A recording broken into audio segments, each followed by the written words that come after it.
Hello everybody, welcome to educational classes. Today we will discuss NCERT chapter 1st, which is crop protection and management. In previous class we have already discussed about the step 1st of agriculture practices, which was preparation of soil. Now in today's class we will discuss about the selection and sowing of seeds.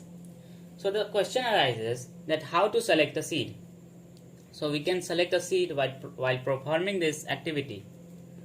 So take a vessel and pour some water and gram and any type of seed in it. So here the meaning of vessel is utensils, means बर्तन. So हमें क्या करना है, हमें एक बर्तन लेना है जिसमें हमें ग्राम या फिर किसी भी प्रकार का बीज डालना है और उसमें थोड़ा सा पानी भी हमें ऐड करना है.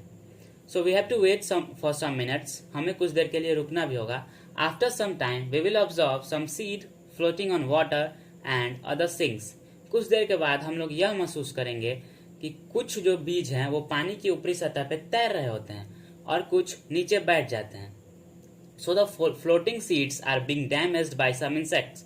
So जो तैरते हुए सीड होते हैं वो किसी न किसी कीड़ों के द्वारा डैमेज किए जा चुके होते हैं.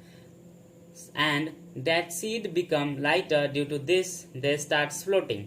और वह सीड हल्की हो जाती है जिसके द्वारा वो तैरना स्टार्ट हो जाती है. While performing above activity, we can select a healthy seeds or an unhealthy seeds. So ये एक्टिविटी के हिसाब से हम लोग healthy seeds या फिर unhealthy seeds को separate कर सकते हैं.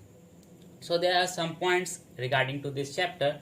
So the very first point is, in ancient time, many people were using the method of spreading the seeds by their hands. So पुराने जमाने में लोग अपने हाथों से खेतों में ऐसे ही बीजों को छींट दिया करते थे.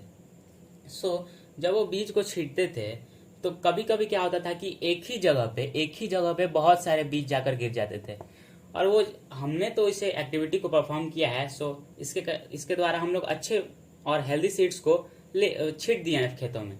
लेकिन बहुत सारे सीड गिर जाते हैं एक ही जगह पे, तो वो उगते तो हैं लेकिन वो बहुत कंजस्टेड हो जाते हैं, जिसके पत्ते हर एक को ढकते हैं, जिसके द्वारा सनलाइट अच्छे से नहीं पहुंच पाती है और फोटोसिंथेसिस अच्छे से नहीं हो पाती है. जब फोटोसिंथेसिस अच्छे से नहीं होगी तो उनके ग्रोथ में रुकावट होगी.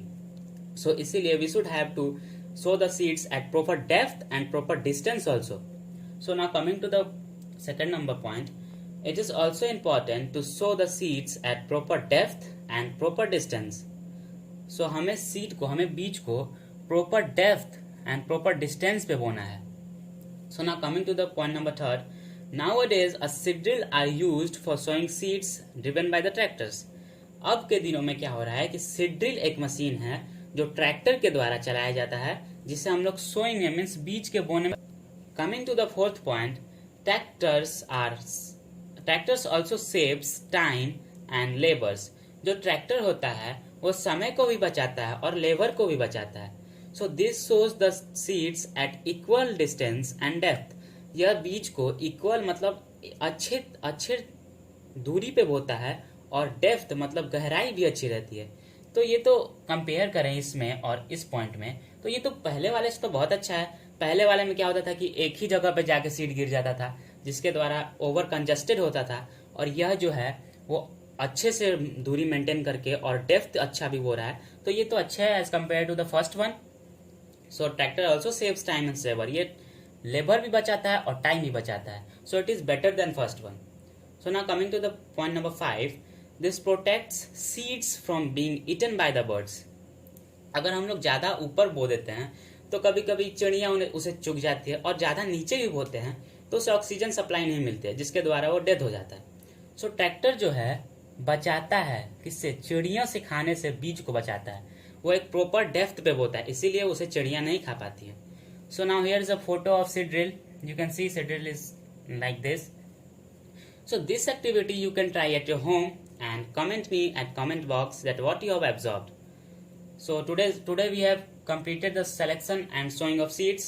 Now in next classes we will discuss about the adding manures and fertilizers. Till then stay connected. Thank you very much.